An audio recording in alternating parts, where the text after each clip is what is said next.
بسم الله الرحمن الرحيم.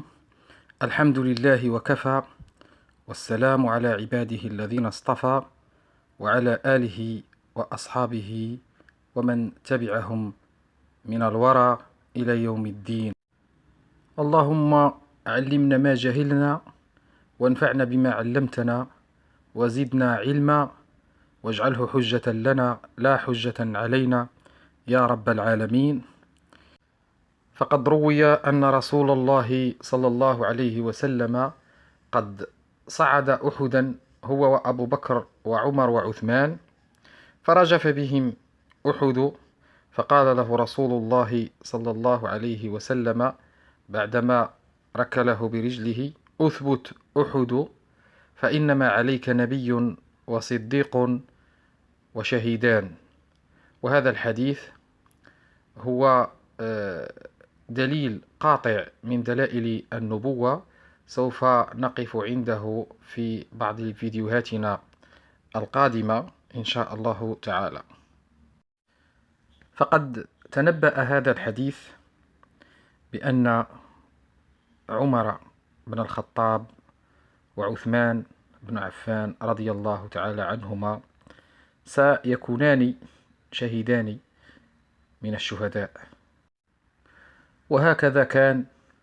فقد قتل عمر بن الخطاب رضي الله تعالى عنه من طرف أبي لؤلؤة المجوسي عليه لعنة الله، وكذلك قتل عثمان بن عفان من طرف الهمج الرعاع من الخوارج الذين تجمهروا حوله وقتلوه جميعا.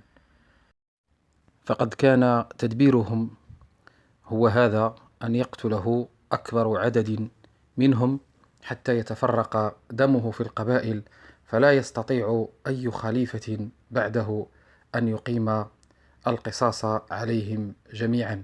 وهذه حيلة خطيرة أفتاها إبليس على المشركين في دار الندوة عندما كانوا يريدون أن يتخلصوا من رسول الله صلى الله عليه وسلم.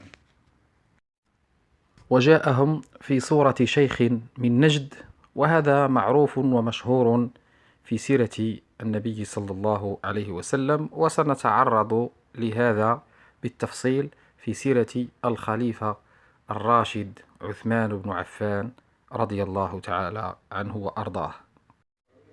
وهكذا فإن كل ما أخبر به النبي صلى الله عليه وسلم من غيب تحقق، علمه من علمه وجهله من جهله.